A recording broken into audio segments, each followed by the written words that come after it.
Welcome back to Hiram, Grange, and the Chosen One, Chapter 21. As he charged, Hiram calculated quickly. Fortune smiled upon him. The aisle offered limited room. As the first two beasts slammed tables aside, the third Tanaree brought up the rear. Perfect. Tentacles slapped as he bent backward and slid feet first on the floor between them and past their fleshy whips. Once clear, he slammed his heels down, sat up, and jammed both magnesium flares backward. Necrotic flesh burned, and glistening fluids spurted. The monsters screamed, and their tentacles beat the air. He scrambled to his feet, reached into a satchel, and drew another flare. He snapped at a light, and with a roar plunged it deep into the oncoming Tanaree's belly. Driving hard with his shoulder, he twisted the flare as they slammed to the floor. The Tanaree bucked until something exploded wetly inside, spraying Hiram with black guts. He slid off the still spasming beast while the others shrieked. One must have ripped the flare out and was now rushing at him. The ground shook with each step. Hiram rolled until he touched the Franchi's case. He unlatched it, stood, and brought the shotgun with him. The Tanaree kept coming. For this he was happy. He pulled the trigger. Bluish-orange flame punched the custom-made slug into the closest leathery gut. It exploded into wet chunks. For good measure, he blasted the dying Tanaree next to him also. A shrill scream. Hiram spun and swore. Stemmons. He'd forgotten all about the man. What he saw made his blood freeze. The remaining Tanaree had retreated, snagging the forgotten vice provost along the way. Stemmons flailed. As Hiram watched, a thick tentacle reared back and punched downward, tearing into Stemmons' guts. The man bucked and vomited blood. The tentacle pulsed and pumped something into him. The hive buzzed in Hiram's mind. They were coming. Damn it!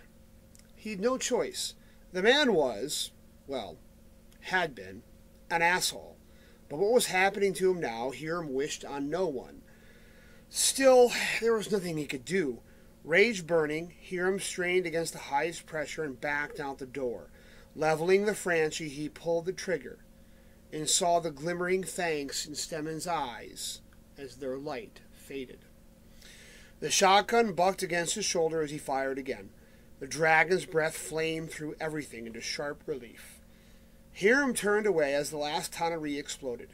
He didn't need to see any more. Stopping for only a quick breath, he dug into his pocket for the EM scanner, pulled it out, and recalibrated it campus-wide. Satisfaction bloomed when the indicator blipped a pale yellow, revealing another source of confluent energy nearby. Fantastic. He pocketed the device. That's got to be it. Unless someone else on this blasted campus has been summoning sex demons. He sighed. One disaster at a time, old boy. One disaster at a time. A woman screamed, and a cry of rage bounced off the walls. Turning, Hiram raised his weapon and braced himself for whatever hurtled around the corner. Chapter 22. Therese landed hard, an aching jumble of arms and legs. Her backpack had twisted around her in her fall, got jammed into her face. She desperately shrugged it off. The Tanaree jigged after her. Deafening screeches echoed in the stairwell. Somehow she gathered her wits, flipped onto her back, and reached inside herself, seeking that strange white river. She found it, brimming, surging, waiting. With a scream, Therese lashed out and caught the monster mid-air with waves of power. The beast shrieked and thrashed against invisible bonds, but she didn't yield. As its rage grew, a strange calm filled her. She'd never felt anything like it before. Her mind split. There was old Therese, quiet and withdrawn. But there was a new Therese, one that felt cold and merciless. Both new and old Therese regarded this thing and realized with fierce pleasure that it could be caught, burned, and destroyed. You killed Reggie. Her voice thundered in the stairwell. Barely restrained rage throbbed in her head. Power crackled at her fingertips. You killed Reggie. The leathery thing fought and glared. She clenched her fingers, wrapping glittering bands of energy around it, and squeezed. Why? It roared and pushed back at Therese with a churning wave of darkness. Her skin crawled, but she held on, though her grip loosened. A slow, rumbling buzz filled her mind. We were summoned. Bound to 6. We fed. Why me? I didn't do anything. It matters not. We were summoned, bound. Now we feed. Disgust filled her. So you're like dogs, then. Dogs that chase cars and don't even know why. We belong. You do not. You are an abomination. Bullshit! She tensed her fingers. Power coursed through them. Its skin quivered. No. You are a construct. A fabrication. Not real. Her control slipped. Her lower back protesting, Therese slid to her knees and stood, hands still outstretched. She wobbled on unsteady legs but fought to keep her hold. I don't believe you. It matters not. A chill ran up her spine. Something large rushed towards them. A buzzing rose and fell in her mind. She'd been played a fool, held here in a stalemate until more could arrive. She looked at the creature, her worst fears confirmed. This thing seemed larger. Tentacles snapped and curled with renewed vigor. Her power, however, flickered. She felt the white river ebb, the wall protecting it inside rebuilding. She shuddered. Her hold slipped more. Sweat covered her face. Her head pounded with the strain, legs weak. Anger melted into fear, leaving her powerless. You knew. You were just waiting. It blinked and rolled its eyes. Balance must be kept. We must feed. You do not belong. She bumped into the door behind her, grasped her wrist, and braced herself as if that would help. It didn't. How? How is that possible? We have purpose. You do not. No! Invisible hands clawed at her mind. She looked upward and saw several dark, hulking forms clambering down the stairs. Dead human faces leered in the darkness.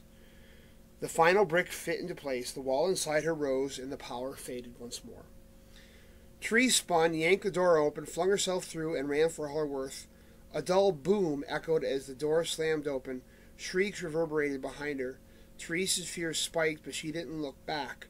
She ran, her existence narrowed to surging adrenaline, pounding heart, breathless fear. She braced herself on the wall. She scrambled around the corner, pursued by screams and slapping tentacles. She heard something like a shotgun pumping. Then he rose. The man from Jimmy's, pointing a gun at her. Her dreams made real. Get down! Without hesitation, Therese dove. Chapter 23. Hiram didn't look as Therese flew by, trusting she'd land safely. Instead, he aimed at the adult Tanaree leading the way. It was massive and quick. Patches of its hide looked scorched. Without a human husk, it moved quicker than its hybrid brethren, though they too lurched with frightening speed. Hiram waited for the right moment, aiming for the apex of its next bounce, and pulled the trigger. Thick tentacles lashed out and pushed off the wall, launching it clear from his shot, which blew a smoking hole of concrete. Panning across the wall, he fired twice, gutting the hosts lumbering towards them. Flaming chunks of necrotic tissue flew as he spun and tracked the adult Tanaree. Quicker than he could follow, it bounced off wall and floor, then slammed into him. Both fell. The abyssal spawn on top, Hiram on bottom, the Franchi jammed deep into its gut. The Tanaree squealed and tried to wriggle off. Its many eyes widened. Sorry, all out of helpless today. Try again tomorrow, perhaps. The beast keened. Hiram grinned and pulled the trigger. The empty clack thundered in the hallway. Both man and monster froze, considering the implication. Oh, bollocks! The Tanaree blinked and rumbled with deep, wet laughter. Indeed? See how funny this is, you soggy. Light filled the hallway and a great wind blew over them.